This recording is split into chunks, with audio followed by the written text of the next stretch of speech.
Bom dia.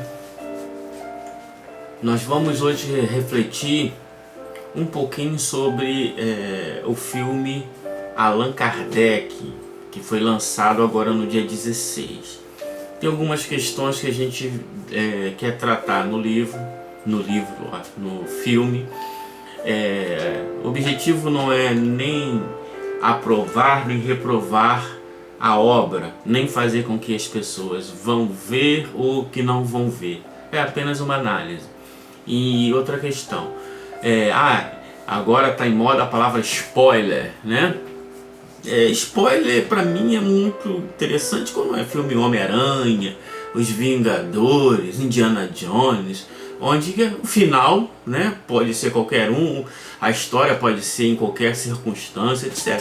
Quando é biografia, principalmente todo mundo já sabe, né, como é que é uma biografia, a não ser que seja uma extrapolação poética absurda, como no exemplo A Última Tentação do Cristo, onde o autor faz uma obra totalmente autoral, sem nenhum vínculo com a questão biográfica. Mas em relação a Allan Kardec, como eu sempre digo, né, ninguém pode amar quem não conhece. De modo geral, a maioria dos espíritos não conhece a história do Allan Kardec, conhece de alto. Então nós vamos tratar aqui principalmente na questão que foi tratada no filme, na personalidade de Kardec. Então vamos entender um pouquinho essa questão e outras questões técnicas como foram tratadas no filme. Em primeiro lugar, a missão de Kardec. Kardec era um cientista, membro de várias academias de ciências na sua época, em vários ramos, não era em um só ramo, em vários ramos, que eu não vou abordar aqui, né? Até no filme entra lá, tem uma questão que eu nunca li em nenhum lugar que ele foi pediram para ele sair das academias. Em nenhum lugar tem essa informação. Pode ser, pode não ser, não tem problema, né? Mas a questão é, depois a gente precisa dos documentos para saber se realmente foi isso que aconteceu. Então vamos lá. A primeira é a revelação da missão de Kardec, né? Quando a gente observa a revelação de Kardec, olha que o espírito Hahnemann, o pai da homeopatia, fala para Kardec sobre a missão dele. Kardec pergunta: outro dia disseram-me os espíritos que eu tinha uma importante missão a cumprir e me indicaram seu objeto. Desejaria saber se confirmas isso. Olha o que o Hahnemann fala a respeito da missão de Kardec. Sim, e se observares as tuas aspirações, as suas tendências e o objeto quase constante das tuas meditações, não te surpreenderá com o que foi dito. Tens que cumprir aquilo com que sonhas desde longo tempo. É preciso que nisso trabalhe ativamente e esteja pronto, porque mais próximo do que pensas vem o dia. Então a alma, o ser, ele já trazia essa necessidade consigo, claro, porque é uma missão. Então ele já sabia que alguma coisa ele deveria cumprir, não sabia o que, né? Então isso é muito importante da gente começar a entender. Outra questão interessante que eu vi em algum comentário, que o objetivo do filme era mostrar o Kardec pedagogo, o Kardec professor. E na verdade o que mostra ali é que um Kardec, um professor que se aposenta e não se torna, e fica com dificuldade financeira e tem 1, 2, no máximo 3 alunos. Isso procede? Olha, a informação que nós temos aqui olha que o Kardec fala, né, com os espíritos em novembro de 1857. Ele fala quando ele quer publicar a Revista Espírita, que foi publicada em janeiro de 1858. Olha o que ele fala aqui. Janeiro de 1857, isso aí em dezembro, né? Isso aqui é 15 de novembro de 1857. Não quero outra coisa, falta-me tempo, pois tenho 2 empregos que me são necessários, como sabeis, desejara renunciar a um deles a fim de me consagrar inteiramente à minha tarefa, sem outras preocupações. Por quê? Tinha as publicações do livro, tinha a Sociedade Espírita de Paris e tinha a Revista Espírita. E ainda tinha 2 empregos, né?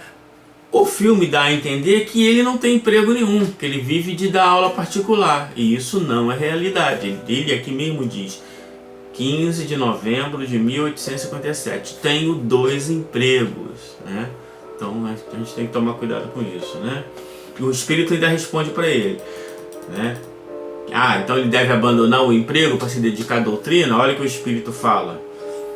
Por enquanto não deves abandonar coisa alguma. Há sempre tempo para tudo.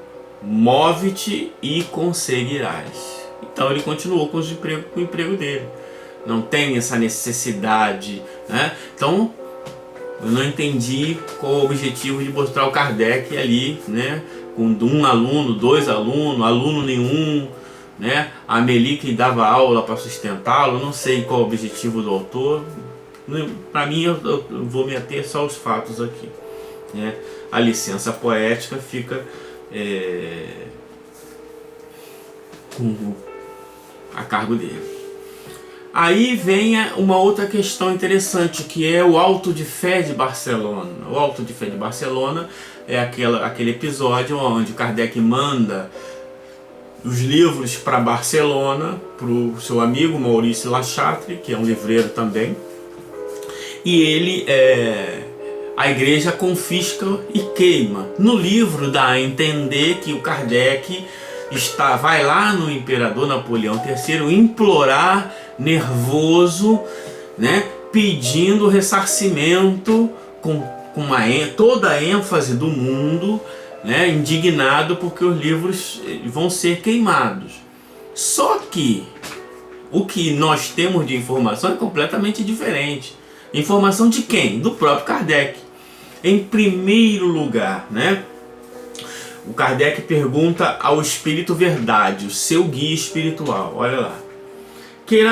Quererás ter a bondade de me dizer-me se convirá prosseguir em reclamar para a restituição dessas obras? Olha o que o Espírito diz. Por direito podes reclamá-la, e conseguirias que te fosse restituída, se te dirigiste ao ministro de Estrangeiros da França. Mas ao meu parecer, olha o que o guia espiritual dele fala, desse auto de fé resultará um bem maior do que o que adviria da leitura de alguns livros, né? A perda material nada é, a par da repercussão que semelhante fato produzirá em favor da doutrina. Deves compreender quando uma perseguição tão ridícula quanto atrasada poderá fazer bem ao progresso do espiritismo na França. A queima dos livros determinará uma grande expansão das ideias espíritas e uma procura febricitante das obras dessa doutrina. As ideias se disseminarão lá com maior rapidez e as obras serão procuradas com maior avidez. Desde que as tenham queimado, tudo vai bem, né? A Kardec pergunta: convirá que eu escreva a respeito um artigo para o próximo número da revista? Olha o que o Espírito de Verdade fala para ele: espera o auto de fé. Então, antes que o auto de fé acontecesse, isso aqui foi bem antes, o Espírito já avisou a ele: olha, não se preocupa, deixa queimar que vai ter uma repercussão muito maior.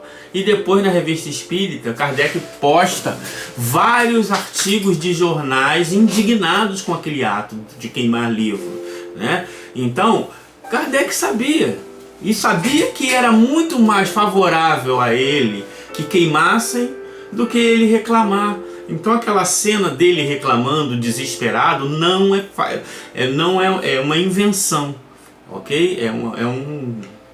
É um delírio do diretor.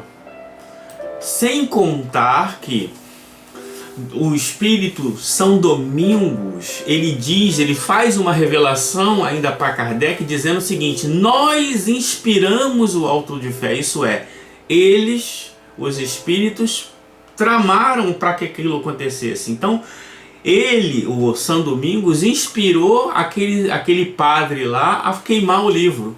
Mas por que o São Domingos, né, como se fosse o último ato da Inquisição na história da humanidade? Porque, na verdade, o São Domingos, ele é o mentor intelectual da Inquisição. Lá no século XII, ele que fez de tudo para o Papa instituir a Inquisição, a perseguição, que começou com os cátaros e depois foi se espalhando e se tornou a Inquisição como a gente conhece. Então, aquele que iniciou intelectualmente a Inquisição termina com o último ato da Inquisição, ele já mais evoluído, mais esclarecido, terminando ali como se fosse o último erro que ele tinha, que foi criado lá na frente, ele conseguiu encerrar aqui. Então era um processo que o próprio Kardec sabia o que estava acontecendo. Então aquela visão de ele querer falar com Napoleão III, desesperado, aquilo não existe, aquilo é invenção, né? Outra questão interessante no filme é a questão da personalidade do Kardec. O Kardec medroso, o Kardec com mania de perseguição, tão desesperado ao ponto de desmaiar no meio da rua, né? Faz sentido isso? Então vamos ver o que os espíritos falam a respeito de Kardec, né? Os espíritos superiores, não estou falando aqui de espírito meia boca, não. Então vamos lá. Primeiro, olha o que o Santo Agostinho fala de Kardec. Esse chefe, o chefe do espiritismo, não digo o seu nome, vós o conhecei, vede-o, caminha sem temer as mordidas venenosas das serpentes e dos répteis da inveja, do ciúme que o cercam. Ele permanecerá de pé, porque nós ungimos seu corpo para que seja sólido e robusto. Então olha lá, caminha sem temer. Como é que ele caminha sem temer? Está com medinho de abrir a porta, com medo dos espíritos, com medo... Isso não faz sentido. Mas isso aí é a opinião do Santo Agostinho. Quem é Santo Agostinho para poder falar alguma coisa ante o grande conhecimento, né, desses especialistas que temos por aí? Então vamos continuar aqui, ó. Quando Kardec publica A Imitação do Evangelho, que depois se tornou o livro Evangelho segundo o Espiritismo, olha que Kardec recebe mensagem, tá? Ninguém sabia que o Kardec estava publicando esse livro, ele se recolhe para escrever esse livro, mas as mensagens continuam chegando. Veja o que os Espíritos falam a respeito do livro, ó. Acaba a tua obra e conta com a proteção do teu guia de todos nós, e com o auxílio devotado dos espíritos que te são mais fiéis e cujo número digna-te de me incluir sempre. Ao te escolherem, os espíritos conheciam a solidez de tuas convicções e sabia que a tua fé é qual muro de aço que resistiria a todos os ataques. Preste atenção, Jesus disse que nós deveríamos ter a fé do tamanho de um grão de mostarda. Os espíritos não elogiam a esmo. Os espíritos não estão dizendo que a fé dele é como um grão de mostarda. Estão dizendo que a fé dele é como um muro de aço. A fé como um muro de aço está com medinho. Percebe? Um delírio do autor, né? Espírito, prepara-te para a luta. Ele diz assim: entretanto, amigo, se a tua coragem ainda não desfaleceu, 1863. O livro, pelo que parece ali, acaba em 61. Se o Espírito está dizendo, continua, entretanto, a tua coragem ainda não desfaleceu sobre tão pesada tarefa que aceitaste. Ué, se ele ainda não desfaleceu em nenhum momento, como é que ele tinha desfalecido antes na obra, né? No filme? Não faz sentido, né? Fica sabendo que foste feliz até o presente, mas é que é chegada a hora de dificuldades. Por quê? Publicou o Evangelho segundo o Espiritismo, é hora que a igreja vai saltar, ficar igual siri na lata. Então ele está dizendo, ele continua, prepara-te para a luta, tenho porém fé em ti. Olha que o Espírito fala para ele, nós temos fé em ti como tu tens fé em nós. Mas por que o Espírito está dizendo que tem fé no Kardec? Olha o que ele diz, porque eu sei que a tua fé é daquelas que transportam montanhas, e sei que a sua fé é daquela que faz caminhar sobre as águas. Coragem, que a tua obra se complete, e conta conosco, conta sobretudo, isso é, conta com nós aqui, nós espíritos superiores estamos contigo, mas conta sobretudo com a grande alma do Mestre de todos nós, que te protege de modo muito particular. Então, a presença do Mestre de todos nós era tão constante em cima do Kardec que era uma influência quase que ele não conseguia nem disfarçar isso. Como é que ele estaria com medo, né? Olha aqui o outro espírito fala aqui, adeus caro companheiro de outrora, discípulo fiel da verdade, continua através da vida a obra que diante do Espírito que te ama, olha só o que ele está dizendo, diante do Espírito que te ama e do Espírito que eu venero, olha o que o Espírito está falando, o Espírito que te ama e que eu venero, nós juramos consagrar nossas forças e nossa existência até que essa obra se achasse concluída. Quer dizer, olha, esse Espírito que é o teu guia, o Espírito que eu venero é o seu guia, e nós juramos perante ele que iríamos terminar essa obra, né? Como é que ele estaria com medinho, né? Talvez existe ainda no inconsciente de alguns essa necessidade, alguns de querer humanizar. Você pode querer humanizar, mas não precisa inventar. Outros têm uma necessidade de querer aproximar a personalidade do Kardec, da do Chico Xavier, né? Mais ou menos como água e vinho, não faz sentido nenhum. São personalidades completamente diferentes. Outros, por interesses, não sei, parece que existe no movimento espírita um inconsciente, uma necessidade inconsciente de diminuir a obra de Kardec, como a gente vê grandes homenagens a Kardec. O pessoal vai lá para falar homenagem ao livro tal, aí fala do André Luiz, porque é normal, as pessoas falam do que elas gostam, as pessoas falam do que elas conhecem, e as pessoas só podem amar o que elas conhecem. Então, assim, essa é uma análise apenas para a gente entender que o que está no livro é uma obra autoral, ficcional, né, com bases em alguns fatos reais. Mas a gente tem que entender para tomar cuidado, ok? Outra questão interessante também. Kardec foi preso? Não conheço em nenhum lugar essa informação. Não conheço mesmo, né? Então, de onde ele tirou também não tenho ideia. Como muitos outros fatos, né? A gente tem que esperar. Porque também a gente não vai dizer, não foi! Não sei. Apresenta o documento e contra fato não há argumento, ok? Interessante também, como cada um só fala daquilo que conhece. Tem uma passagem que foi no filme, foi atribuída como se fosse uma passagem do Kardec, mas na verdade é um conto do Hilário Silva, que foi totalmente distorcido e invertido. O conto do Hilário Silva está lá no livro O Espírito da Verdade, diz o seguinte, o texto, se eu não me engano, é assim: este livro salvou minha vida. Como é que é o conto?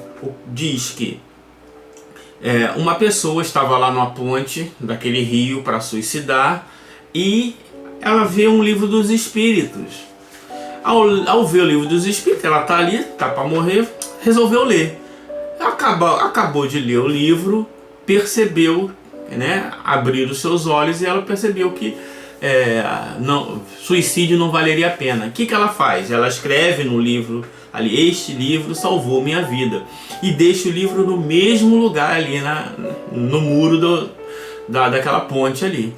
Outra pessoa passa ali para suicidar, vê o livro, acontece a mesma coisa, lê e desiste de suicidar. E essa pessoa escreve: este livro também salvou a minha vida. E por algumas circunstâncias esse livro chega a Kardec no momento em que ele está triste. Esses contos do movimento espírita tem essa tendência, né? Então Kardec estava triste e aí o livro chega e ele... Só que no filme essa ideia é totalmente distorcida e invertida. Por quê? Kardec na verdade ele bota o Kardec dando o livro para a pessoa, né? O rapaz lá que ele chamava de general dá o livro, ele joga no chão, depois Kardec ele coloca o Kardec na ponte. Kardec reencontra essa pessoa querendo suicidar. E o Kardec fica desesperado, pedindo: pelo amor de Deus, e tal, não adianta de nada. A pessoa se mata na frente do Kardec. Beleza, aí depois dá um corte e tem uma reunião mediúnica. O Kardec evoca aquele espírito. E o Kardec pergunta para ele: você leu o Livro dos Espíritos? Ele diz, né, com outras palavras: li, mas não adiantou nada, eu me matei assim mesmo, porque o conhecimento por si só não serve para nada. Eu não entendi nada. Quer dizer, o conto do Hilário Silva, que não deveria estar ali, porque não faz parte da biografia de Kardec, né, é o contrário. A pessoa deixou de suicidar porque leu o livro. E no filme o espírito diz: eu li o livro, mas não adiantou não. Como se fosse uma mensagem assim: olha, esse negócio de ficar só lendo não adianta não. Essa intelectualidade não significa nada. Não entendi também, né? Mas tem fonte? Se tiver fonte, a gente revê também o nosso pensamento. Então é só para entender que o livro é uma obra autoral, mas assim, a visão do diretor extrapolou aos fatos de modo a desfigurar a personalidade do Kardec. Então a homenagem diminuiu Kardec nesse sentido. Claro que tem muitos outros pontos positivos também, né? Para quem não conhece, vai ficar cristalizado as ideias que estão passando do filme. Depois, quem quiser pode ler e vai entender e vai conhecer Kardec, porque só pode amar aquilo que conhece. Ninguém pode amar o que não conhece.